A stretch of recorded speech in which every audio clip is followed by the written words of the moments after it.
नमस्कार मेरे प्यारे दोस्तों, स्वागत है आप सभी का पर्यावरण और पारिस्थितिकी जो पेपर 4 पार्ट 3 का पार्ट है उसके क्विक रिवीजन वीडियो में।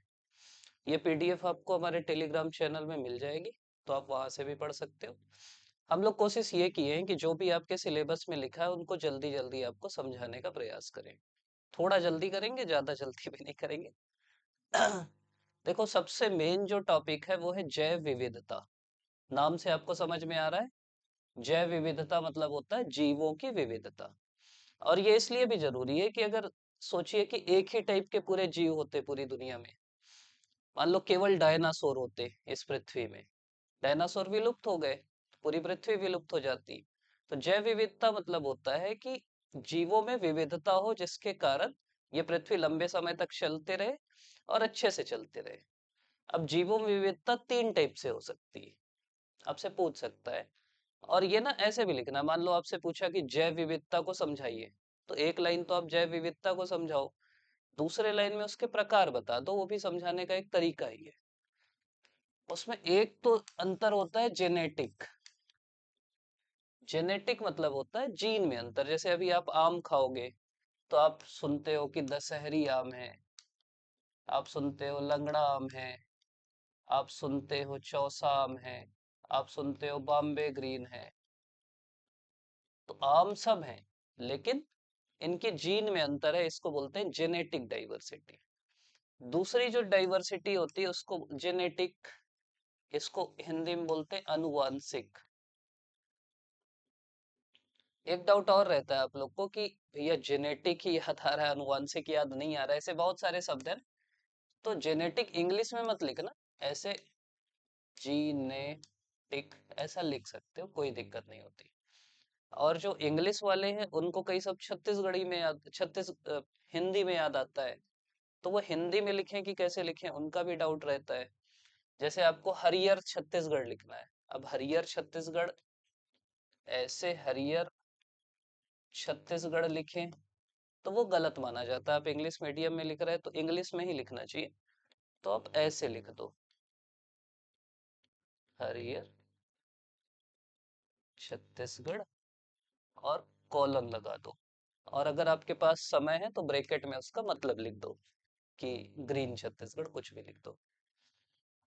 तो इस टाइप का आप कर सकते हो। तो पहली जो डाइवर्सिटी होती है वो होती है अनुवांशिक विविधता।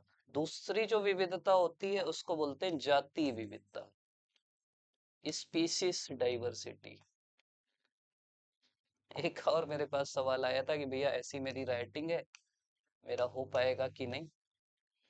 देखो, एक महीने में मेन से राइटिंग तुम सुधार नहीं सकते। राइटिंग सुधारोगे तो पिछले 25 साल से जो नहीं कर पाए वो एक महीने में कर पाओगे क्या? तो बिल्कुल लोड मत लेना। और मेरी राइटिंग देख ही रहे, मतलब मेरी ऐसी कोई खास राइटिंग नहीं। मेरी राइटिंग में कई बार बताया कि उससे मैं मजाक भी करता हूँ। दोस्त है विकास मेरा, वो गया था ऐसे ही टॉक देने, डिप्टी कलेक्टर है। तो उससे भी यही सवाल पूछे कि राइटिंग का कितना असर पड़ता है सर।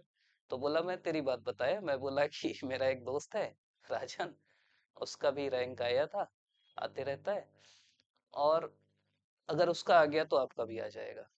तो मैं बोला यार गजब है। तो राइटिंग ऐसी रहती है हम लोग की, राइटिंग हम सुधार भी नहीं सकते, मैंने सामने वाले को समझ में आए। तो लोड मत लेना अब राइटिंग के लिए, शुरू से तेज लिखना। जाति विविधता मतलब होता है कि अलग अलग जाति के, जैसे अभी हम आम देखें, फिर एक जामुन होगा, फिर अमरूद होगा, और क्या है, बरगद होगा। तो ये अलग अलग जाति के जब हो जाएंगे तो इसको जाति विविधता बोलेंगे। शेर होगा, भालू होगा, चीता होगा, लोमड़ी होगी, इस टाइप का। और तीसरा होता है पारिस्थितिकी विविधता। इसका मतलब होता है कि पारिस्थितिक तंत्र अलग अलग, जैसे समुद्री पारिस्थितिक तंत्र हो गया, इसमें अलग टाइप की विविधताएं रहती है। मरुस्थल में अलग टाइप की विविधता रहती है। आपके क्या बोलते हैं, मैंग्रोव में अलग टाइप की विविधता होती है, वन में अलग टाइप की विविधता होती। तो ये कहलाती पारिस्थितिकी विविधता। तो जैव विविधता के ना ये अलग अलग प्रकार होते हैं। तो अगर आपसे पूछे कि जैव विविधता क्या है तो आप समझा देना थोड़ा सा। 1992 में रियो डी जेनेरियो सम्मेलन हुआ था और इसी में जैव विविधता को पहली बार परिभाषित किया गया। इसी में फिर कन्वेंशन ऑन बायोडाइवर्सिटी भी आई। जैव विविधता का जो पहला प्रयोग है वो 1985 में डब्ल्यू जी रोजेन द्वारा किया गया। तो इनने प्रयोग किया। फिर इसका जैविक विविधता का प्रयोग दसमान ने किया और इसके जनक माने जाते हैं एडवर्डो विल्सन। ये प्री में अपन रटते ही हैं। तो मैं आपको ये समझा रहा हूँ, मान लो 2 नंबर का जैव विविधता आया या 4 नंबर का आया, तो आपको अलग अलग डायमेंशन लिखना है कि जैव विविधता का ये अर्थ है, फिर वही वही नहीं बताना है। आपको बताना है कि जैव विविधता प्रज हाँ का संबंध विविधता से है, और सीधा लिखो कि जैव विविधता का संबंध आनुवांशिक विविधता, प्रजाति विविधता और पारिस्थितिकी तंत्र की विविधता से है। तो समझ जाएगा कि आप एग्जैक्ट लिख दिए। फिर बता दो कि रियो डी जेनेरियो में इसको परिभाषित किया गया और इसका प्रयोग रोजेन द्वारा किया गया। तो इस टाइप का आप लिख सकते हो। अगला सवाल आपसे ये पूछ सकता है कि जैव विविधता के स्तर क्या है, जैव विविधता के प्रकार क्या है। तो पहला होता है अनुवांशिक। अनुवांशिक मतलब एक ही प्रजाति के अंदर जीन या डीएनए में जो विविधता होती है उसके कारण। चित्र भी बना दिए बढ़िया से। कुत्ते लोग नहीं रहते, एक देसी कुत्ता होता है, ये अपना भाई है। ये जर्मन शेफर्ड है, ये उतना खूंखार नहीं दिख रहा है। पग है। वो रहता है आपका वो बड़ा मस्त सा कुत्ता तो पामेरियन। तो अलग अलग नस्ल के कुत्ते, धान के अलग अलग नस्ल होती हैं। एक है 10-10 होता है, विष्णु भोग होता है। तो वो होती अनुवांशिक विविधता। दूसरी होती प्रजाति विविधता। प्रजाति मतलब होता है कि प्रजातियों में विविधता पाई जाती है किसी विशेष तंत्र में, पारिस्थितिक तंत्र में, तो उसको बोलते हैं प्रजाति विविधता।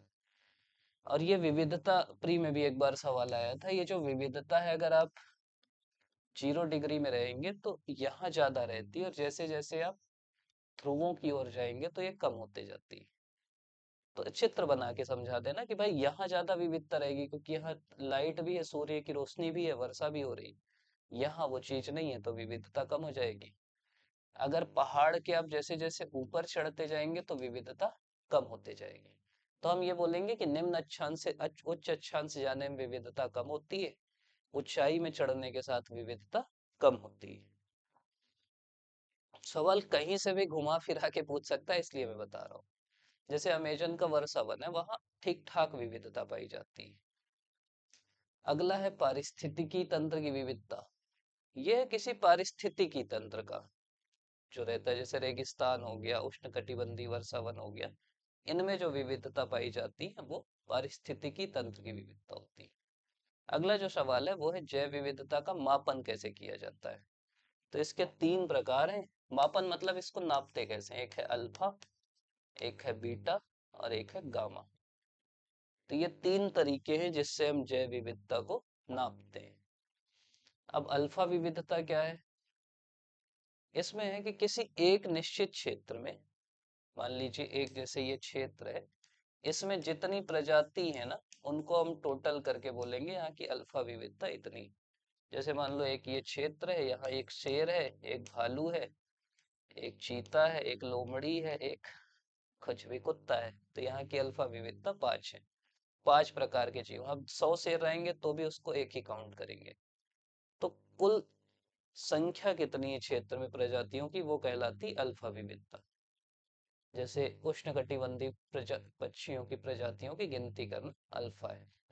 बीटा मतलब होता है निवास स्थानों के बीच की विविधता। मतलब 2 निवास स्थान है, दोनों के बीच जब हम तुलना करते हैं तो वो कहलाती है बीटा विविधता। देखो ये चित्र भी, इससे आप ज्यादा अच्छे से समझोगे। अल्फा विविधता मतलब होता है केवल अगर हम ए की मानेंगे, केवल बी की गिनेंगे तो अल्फा होगी। बीटा मतलब ये दोनों की जब आपस में तुलना करेंगे तो वो कहलाएगी बीटा। और गामा मतलब होगा कि ये पूरा परितंत्र और ये पूरा परितंत्र, मतलब टोटल जो इकोसिस्टम है उसको जब हम देखेंगे तो वो कहलाएगी गामा विविधता।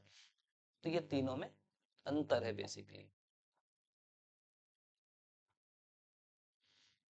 देखो अल्फा स्थानीय स्तर में है, आवास के भीतर विविधता है। जैसे एक कोरल रीफ में कितनी प्रजातियां, वो अल्फा कहलाएगी। बीटा निवास स्थानों के बीच है कितनी विविधता है, दो प्रकार के जंगलों के बीच अगर हम देखेंगे तो बीटा। और गामा मतलब कुल प्रजातियां पूरे जो क्षेत्र है उसमें कितनी है, तो वो गामा कहलाएगी।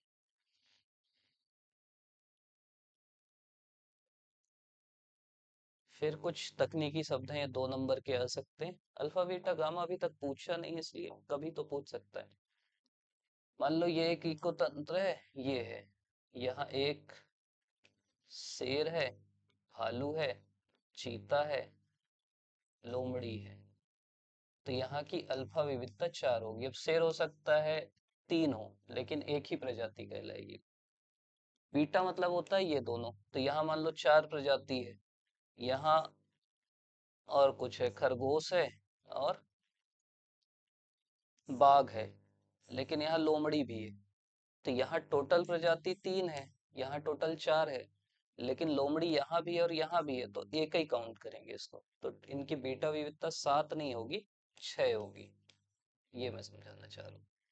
प्रजातियों की जब काउंट करते हैं तो जो रिपीटेड होती है उसको नहीं गिनते। अब 100 हिरण होंगे तो भी एक ही काउंट करेंगे। कभी डिटेल में सवाल आ जाए इसलिए मैं बता रहा हूँ कि भाई ध्यान रखना।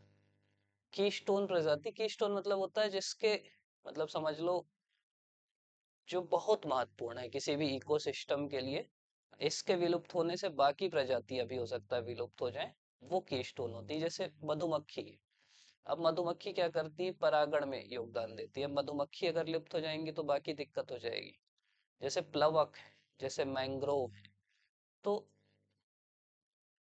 इनको, मतलब ये बहुत जरूरी है, तो इसी को कीस्टोन बोलते हैं। फिर प्राथमिकता वाली प्रजातियां, प्राथमिकता मतलब होता है कि जिनको किसी भी इकोसिस्टम को बचाने के लिए प्राथमिकता दी जाती है, प्रायोरिटी दी जाती है। ये प्रजातियां स्थानीय आबादी की आर्थिक या आध्यात्मिक भलाई में योगदान देती हैं, विरासत का हिस्सा होती हैं। तो इसको बोलते हैं प्राथमिकता वाली प्रजातियां। जैसे पांडा को बचा रहे हैं क्योंकि वहां पूरे इकोसिस्टम के लिए वो जरूरी है। जैसे हाथी को बचा रहे हैं, गैंडे को बचा रहे हैं, इनको प्राथमिकता इसीलिए दे रहे हैं, हिरण को क्यों नहीं बचा रहे हैं, क्योंकि ये ज्यादा जरूरी है इकोसिस्टम। तीसरा होता है संकेतक, इंडिकेटर स्पीसीज। संकेतक मतलब वो ना पारिस्थितिक तंत्र के स्वास्थ्य के बारे में बताती है। कि जैसे मान लीजिए क्रेफिश मीठे पानी की गुणवत्ता का संकेत देती है, जैसे लाइकेन है वो वायु की गुणवत्ता, जैसे सल्फर डाइऑक्साइड प्रदूषकों के प्रति संवेदनशील होते हैं। तो ये इंडिकेट कर देते हैं कि भाई अब जैसे लाइकेन है वो इंडिकेट कर देता है कि अब SO2 ज्यादा बढ़ रही है, तो उसको बोलते हैं संकेतक प्रजातियां। आधार प्रजातियां, आधार मतलब किसी भी पारिस्थितिक तंत्र के आधार है वो, प्राथमिक उत्पादक है, जैसे कोरल है, ये आधार प्रजाति है, अगर ये नहीं रहेगी तो फिर इसमें भी दिक्कत हो जाएगी। फिर करिश्माई प्रजातियां, करिश्माई मतलब इनका विशेषता, आकार, सुंदरता, ये जनरली लोगों का ध्यान आकर्षित करती है, और इनका भी संरक्षण किया जाता है। जैसे पांडा दिख रहा है आपको, शेर दिख रहा है, तो हैं कई प्रजातियां आपस में ओवरलैप भी करती हैं, तो ऐसा कंफ्यूज मत होना कि प्राथमिकता और करिश्माई एक टाइप की है। छाता प्रजाति मतलब होता है जिससे छाता नहीं रहता, तो ये छाते के जैसे रहती, मतलब इस प्रजाति का अगर आप संरक्षण कर लिए तो बाकी का अपने आप संरक्षण हो जाएगा। जैसे बाघ का संरक्षण कर लिए तो तेंदुआ, बंदर, खरगोश, इनको अपने आप सुरक्षा मिल जाएगी। तो इसको बोलते हैं अम्ब्रेला स्पीसीज।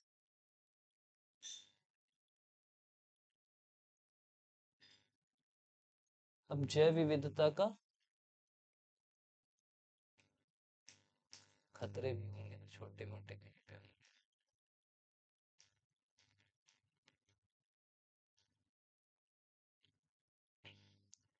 अब जैव विविधता को संकट किससे, तो एक तो जो आक्रामक विदेशी प्रजातियां हैं उनसे एक संकट है, कि भाई जैसे मान लो जलकुंभी है, जूली फ्लेरा है, ये आ जाएंगी, वो गाजर घास है, तो फिर जैव विविधता उस क्षेत्र की नुकसान में पड़ जाएगी।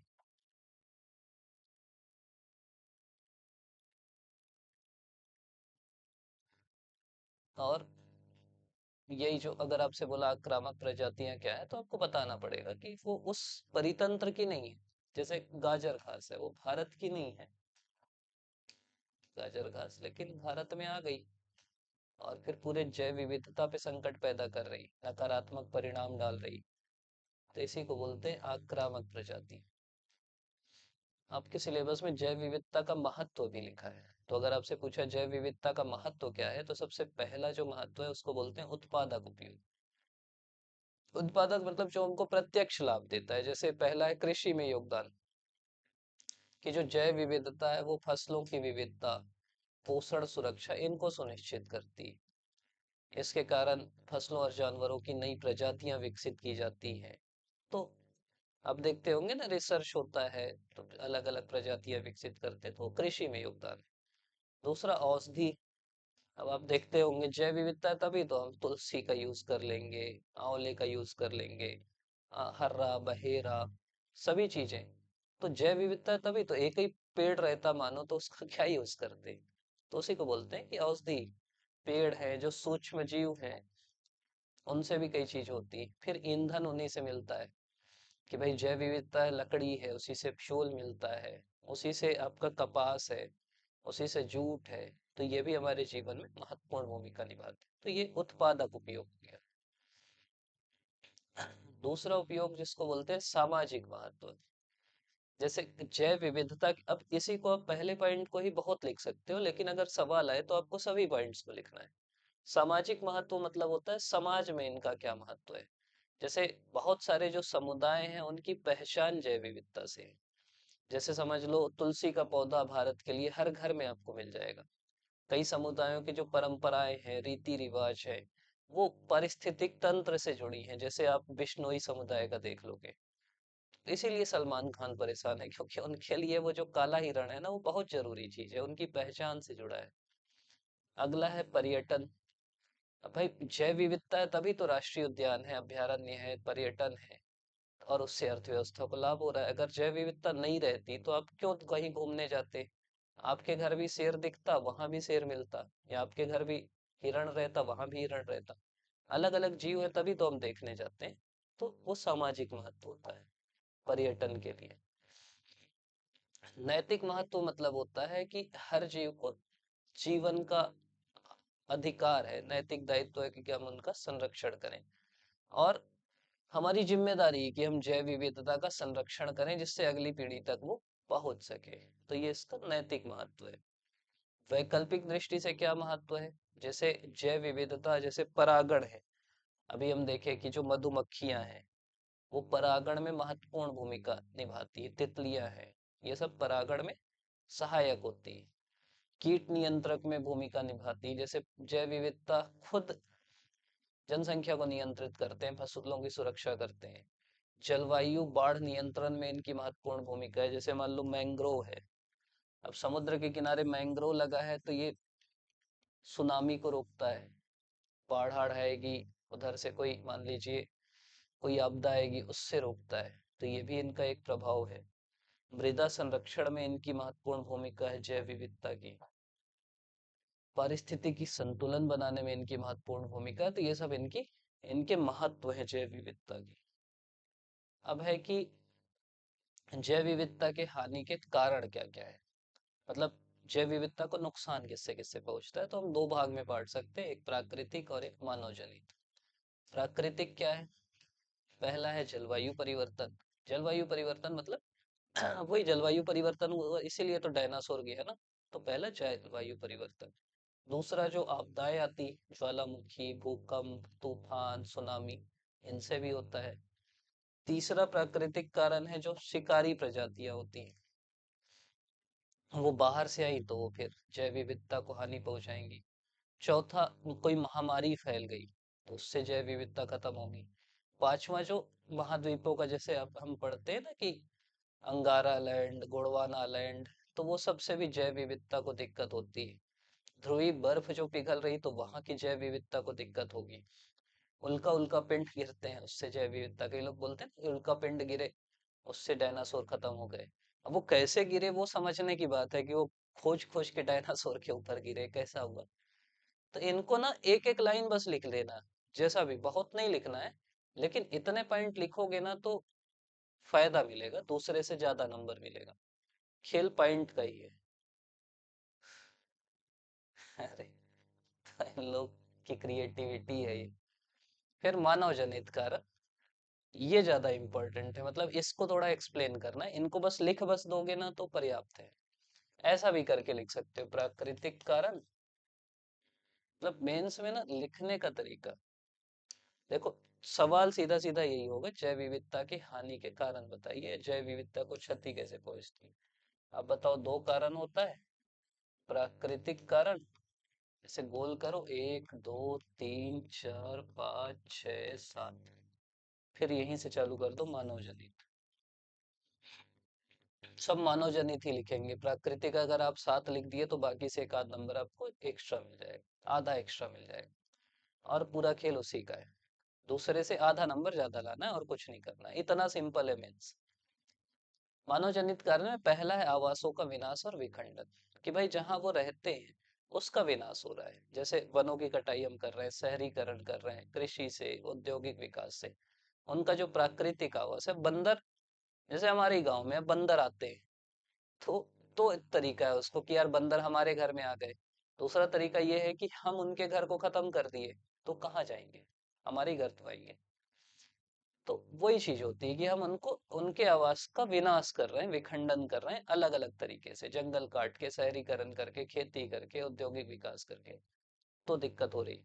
दूसरा है प्रदूषण, इससे भी जैव विविधता को हानि होती है, वायु प्रदूषण, जल प्रदूषण, मृदा प्रदूषण, औद्योगिक कचरा, इनसे जैव विविधता को नुकसान होता है। तीसरा है जलवायु परिवर्तन, एक तो वो प्राकृतिक था, जो अपने आप होता है, हजारों सालों में होता है, जो अभी ये जो यहाँ सीधा सीधा आप ग्रीन हाउस भी लिख सकते हो, कि जो ग्रीन हाउस गैसें हैं उनके उत्सर्जन से तापमान में वृद्धि हो रही, समुद्र जल स्तर में वृद्धि हो रही, मौसमी घटनाएं हो रही, जिससे जलवायु परिवर्तन हो रहा है। अगला कारण है जिसको हम बोलते हैं शिकार। पुराने जमाने में तो और राजा महाराजा लोग, जो होता है ना कि आखिरी चीता छत्तीसगढ़ में दिखा और राजा निपटा दिया उसको, तो ऐसे ही होता है, पहले वो शौक था, तो शिकार कर करके जैव विविधता को खत्म कर रहे हैं। फिर ये एक बड़ा कारण है आक्रामक प्रजातियां, कि हम दूसरी जगह की प्रजातियां ले आए, वो यहाँ की जैव विविधता को नष्ट कर रही हैं। अब गाजर घास पूरा फैल गई है, तो वो एक दिक्कत है।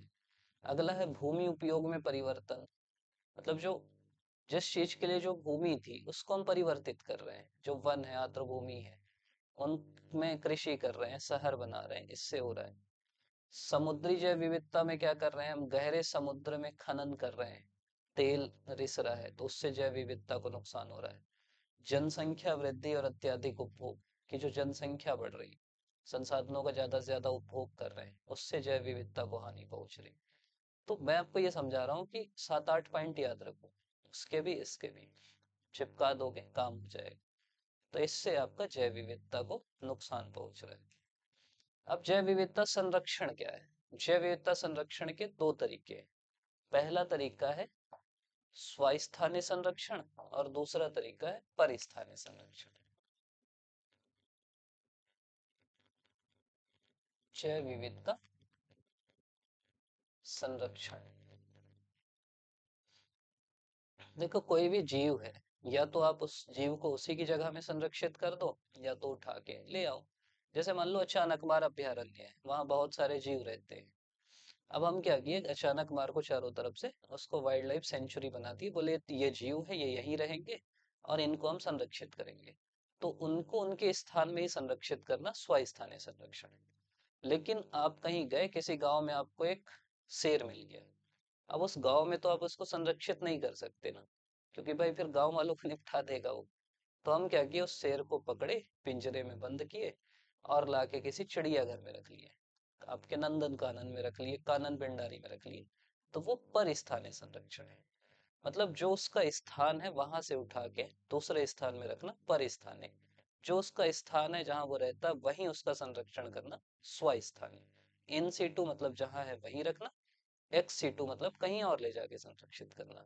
तो जैव विविधता संरक्षण के दो तरीके हैं, एक है स्वास्थान्य संरक्षण और एक है परिस्थान्य संरक्षण।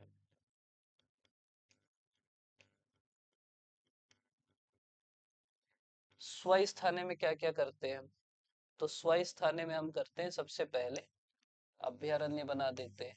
अब ये आप खुद पढ़े, वाइल्ड लाइफ सेंचुरी बना देते हैं कि भाई जहाँ रहते हैं, जैसे छत्तीसगढ़ में अलग अलग बना दिए, बादल खोल बना दिए, तमोर पिंगला बना दिए, शानक मार बना दिए। दूसरा, राष्ट्रीय उद्यान बना देते हैं।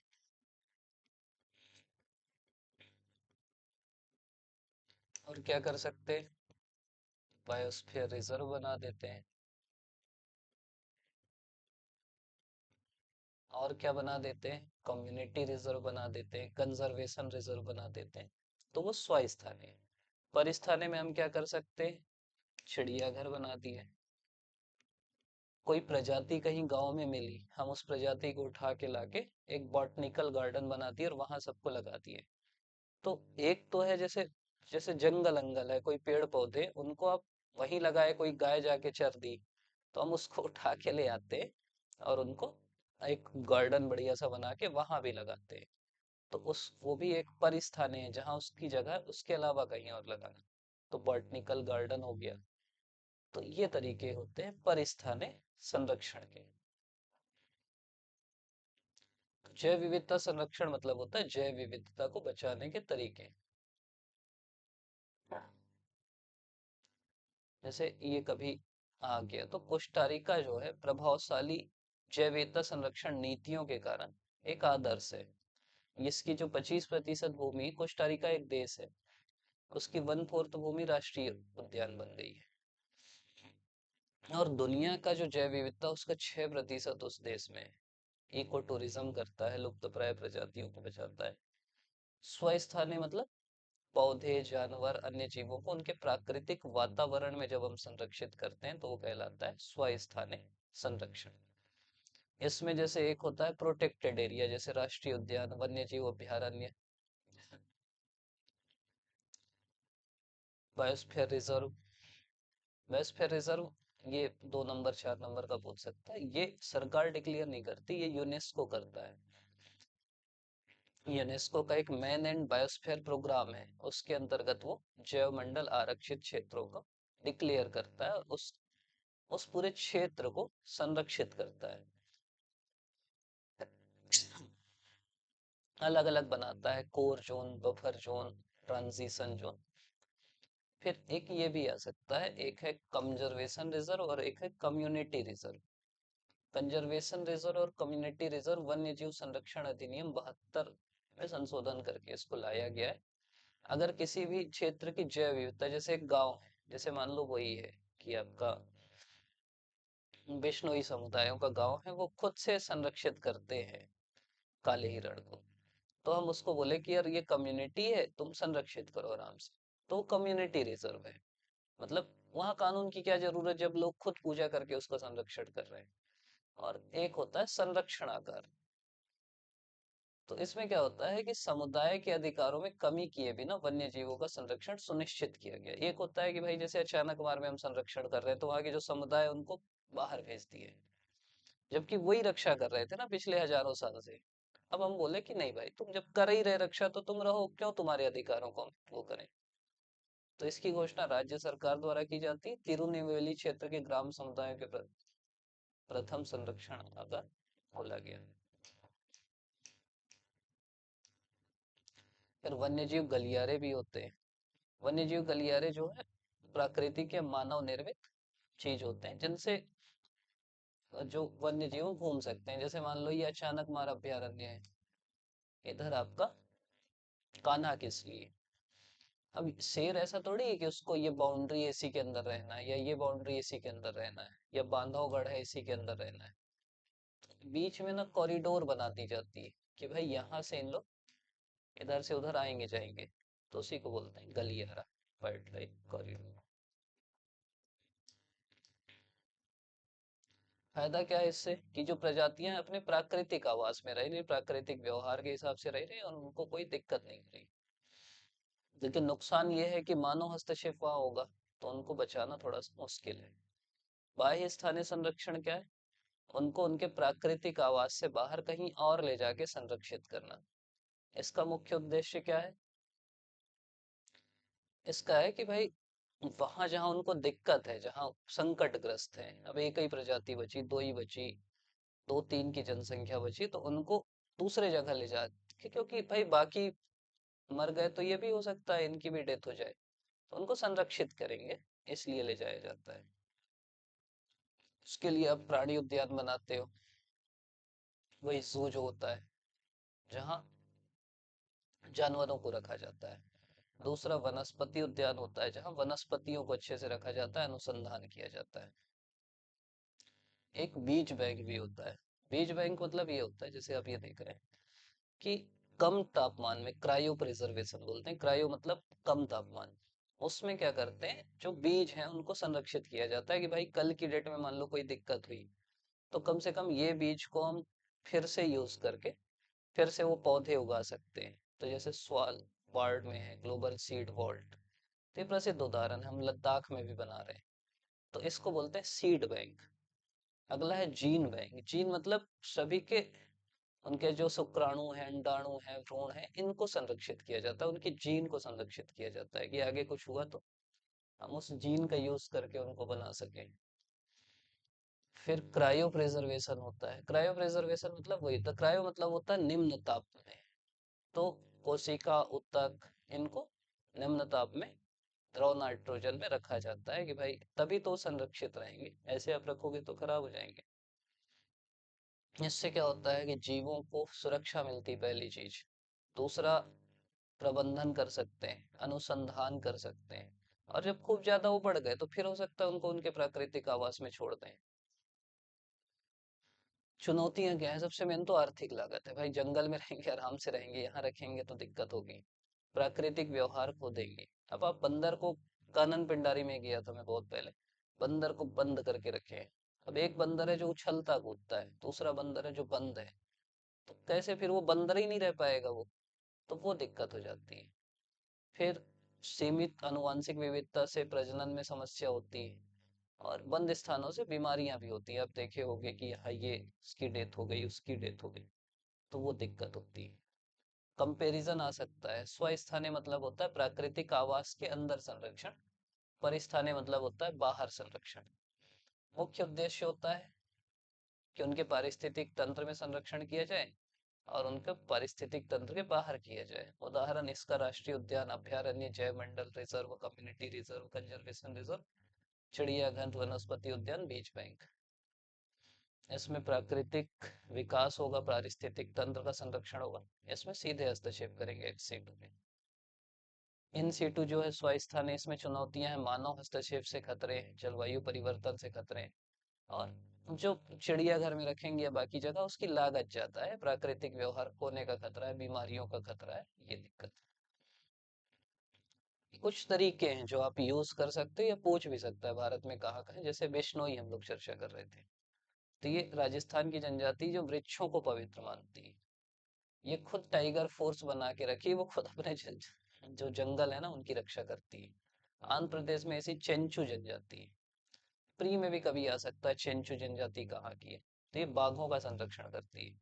गुजरात में ऐसी मालधारी जनजाति है, ये गिर क्षेत्र में जो एशियाटिक लायन है या बाकी चीजें, वो आराम से रहते हैं मालधारी।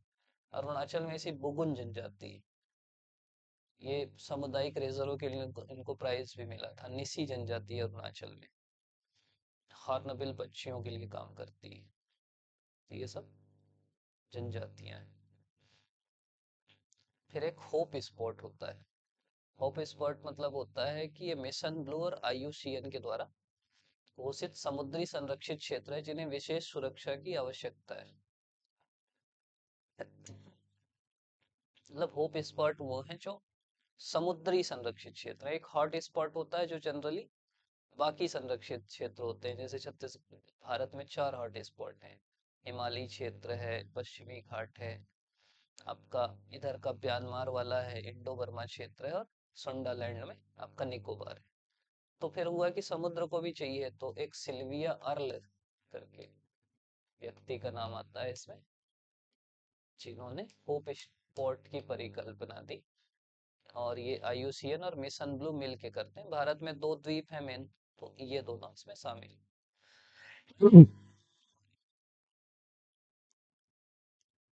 फिर जैव विविधता के लिए क्या क्या प्रयास किए गए, तो एक तो वन्य जीव संरक्षण अधिनियम आया 1972 में, जिसमें क्या हुआ कि वन्य जीवों को सुरक्षा देने के लिए, उनके अवैध शिकार को रोकने के लिए, तस्करी रोकने के लिए इसको बनाया गया। फिर हम अभी पढ़े 1992 में रियो सम्मेलन हुआ, तो जैव विविधता पे सम्मेलन हुआ, जिसपे इसको संरक्षण के लिए बात की गई।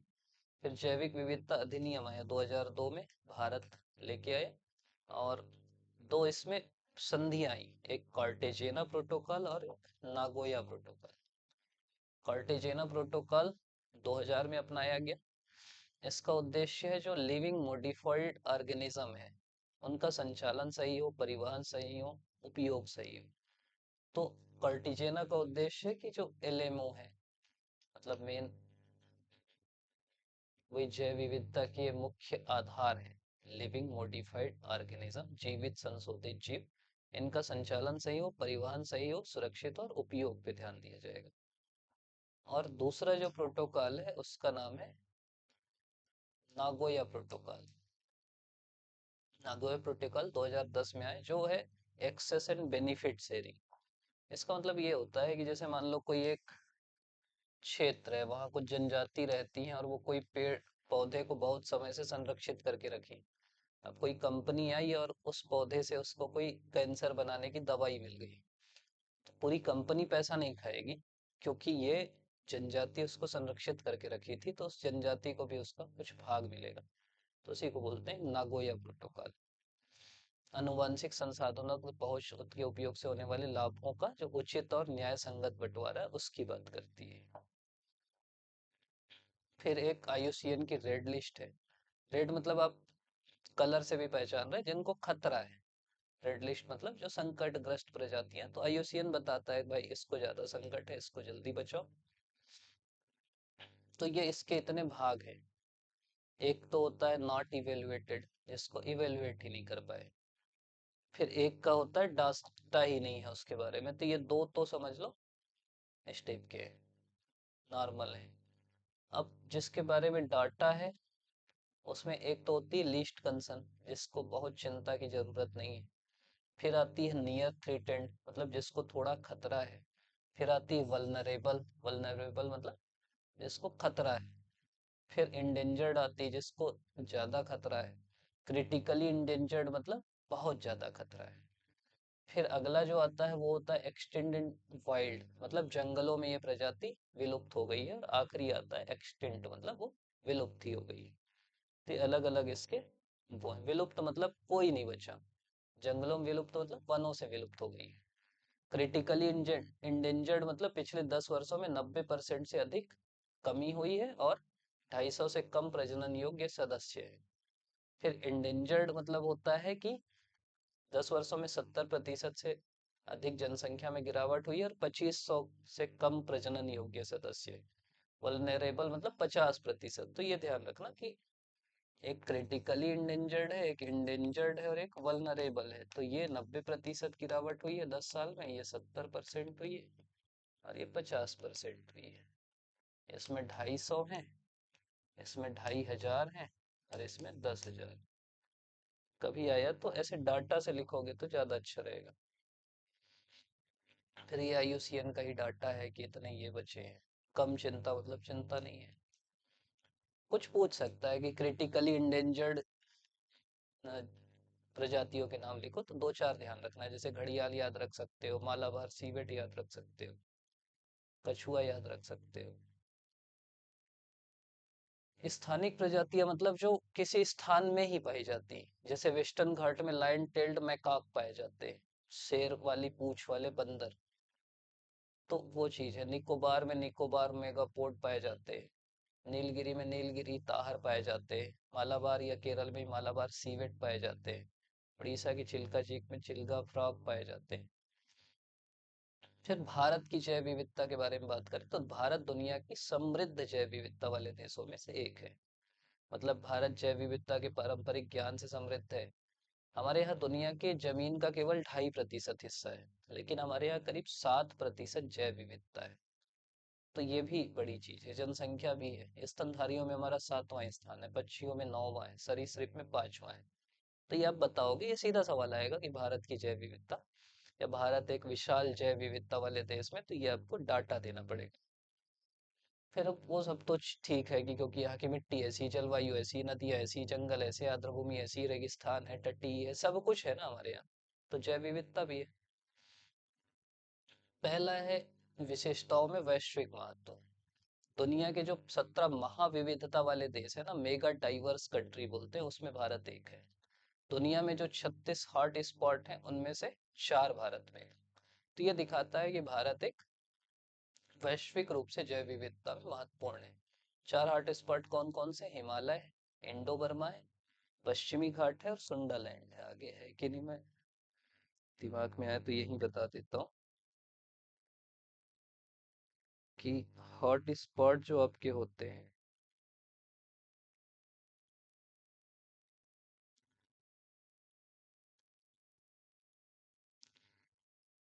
इसकी वो कि इसमें ना हॉट स्पॉट मतलब होता है कि 1500 स्पीसीज वस्कुलर प्लांट की हो जो एंडेमिक हो, वहीं की स्थानिक प्रजातियां हो 1500, और कम से कम जो प्राथमिक वेजिटेशन का 70% लॉस हो गया हो, तो कहलाता है हॉट स्पॉट।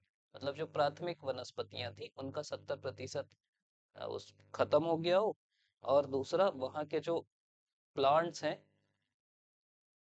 वो इंडेमिक स्पीसीज 1500 होना चाहिए, जो वहीं की वहीं पाई जाती है, वो 1500 प्लांट पाए जाए तो वो हॉट स्पॉट कहलाता है। भारत में 4 है। तो ये एरिया अब दिख रहा है आपको कहाँ कहाँ पे है। फिर वनस्पति भारत में लगभग 47,000 पौधों की प्रजातियां, 96,000 पशु प्रजातियों की प्रजातियां हैं। एंडेमिक स्थानिकता मतलब ये भारत की ही है, केवल भारत में पाई जाती है, ये बड़ी चीज है भारत की जैव विविधता की विशेषताओं। फिर भारत को 2 भौगोलिक क्षेत्र, 5 जीव प्रदेश, 10 जैव भौगोलिक क्षेत्र, ये भारत की विविधता दिखाती है। भौगोलिक क्षेत्र कौन है? हिमालय और मलायन क्षेत्र। बायोम कौन कौन से भारत के? उष्णकटिबंधीय आर्द्र वन, फिर शुष्क वन, फिर रेगिस्तान। मतलब ये आपको दिखा रहा है ना कि भारत के तत्संकुधारी वन, अल्पाइन वन। फिर जैव भौगोलिक क्षेत्र का भी पूछ सकता है आपसे, ये 10 है। एक ट्रांस हिमालय, ट्रांस हिमालय मतलब हिमालय के आगे का हिस्सा। फिर एक हिमालय है, फिर रेगिस्तान है, फिर अर्ध शुष्क क्षेत्र है, पश्चिमी घाट है, दक्कन का पठार है, गंगा का मैदान है, उत्तर पूर्वी भारत है, द्वीप है और तटीय क्षेत्र है। ये सब आप ऐसे मेन सवाल आए ना तो भी दिखा सकते हो कि भाई ये चीजें हमारे यहाँ है। हॉट स्पॉट फिर से आ गया। समृद्ध स्थान है, ये देखो यही मेरे कलाकार छूट तो नहीं गया। 1500 प्रकार के पौधों की प्रजातियां होनी चाहिए जो स्थानिक हो, और दूसरा 70% हिस्सा खो दिया हो, आवास क्षति, स्थानिकता होना चाहिए, ग्लोबल इंपॉर्टेंस होना चाहिए, तो आपको हॉट स्पॉट का दर्जा मिलेगा। भारत में कौन कौन से हैं? तो हिमालय, हिम तेंदुआ, लाल पांडा, ये सब मिलते हैं। फिर पश्चिमी घाट है, फिर आपका इंडो बर्मा वाला क्षेत्र है, और फिर आपका सुंडालैंड वाला क्षेत्र है।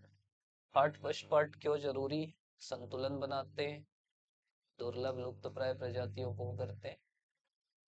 फिर ये सवाल फिर सीधा आ सकता है कि भारत एक वृहद जैव विविधता वाले राष्ट्र के रूप में आप क्यों मानते हैं? तो एक उच्च जैव विविधता है, आप बता दोगे 91 प्रजातियां, 45, ये अलग अलग डाटा मिलता है। 90,000 से अधिक इधर लिख सकते हो, 45 से अधिक इधर लिख सकते हो। 4 हॉट स्पॉट है, इंडेमिक प्रजातियां हैं, अलग अलग पारिस्थितिक तंत्र है, भौगोलिक विविधता है, पारंपरिक ज्ञान है। हमारे यहाँ राष्ट्रीय उद्यान है, वन्य जीव अभयारण्य 18, बायोस्फीयर रिजर्व है, अलग अलग कानून है, वैश्विक चीजों में आप भाग लेते हैं। तो ये सब चीजें। फिर देखो ये सब सवाल आए जो हम चर्चा भी कर लिए। क्रायो प्रिजर्वेशन क्या है? कम दाब में उसको संरक्षित करना। वन्य जीवों से आप क्या समझते हैं? खतरे बता देंगे, संकटात्मक प्रजातियों के प्रकार बता देंगे, जो है मतलब अभी अपन वो भी देखे ना कि क्या क्या होता है, क्रिटिकली इंडेंजर्ड कौन कौन से हैं, घड़ियाल बाकी चीजें। एक्स सीटू संरक्षण क्या है? फिर उदाहरण दे देना। 4 प्रमुख महत्व सीधा सीधा लिख देना। पारिस्थितिक विविधता क्या है? जैव विविधता की हानि क्या है? इन सीटू एक्स सीटू संरक्षण क्या है? 4 जैव भौगोलिक क्षेत्रों के नाम लिखिए, जैव विविधता वाले 4 प्रमुख तप्त स्थलों के नाम लिखिए। तप्त स्थल के बारे में आप क्या जानते हैं? जैव विविधता क्या है? आईयूसीएन क्या है? अल्फा विविधता क्या है? प्रजाति विविधता क्या है? तप्त स्थल क्या है? स्थानिक प्रजातियां क्या होती है? तो ये हमारा जैव विविधता हो गया। तो आज की क्लास में यहीं तक करते हैं। मैं सोच रहा था पूरा पीडीएफ ही खत्म करते हैं, लेकिन फिर लगा डिटेल में पढ़ा देते हैं यार, क्यों फालतू जल्दी जल्दी, अभी समय भी है, बाकी लोग के भी काम आएगा। तो आप लोग फिर कमेंट में बताना कि इसे थोड़ा डिटेल में पढ़ना है या वो वाला पढ़ना है, आधे घंटे में पूरा पर्यावरण। तो आधे घंटे वाला तो वीडियो है पिछले साल का भी, तो जैसा बोलोगे, या नहीं पढ़ना है तो भी बताना, कुछ और पढ़ना है तो उसको अपन करने का प्रयास करेंगे। आप लोग अभी तक देख रहे हैं, इतना प्यार देते हो, अच्छे अच्छे कमेंट लिखते हो, उस सब के लिए बहुत बहुत धन्यवाद।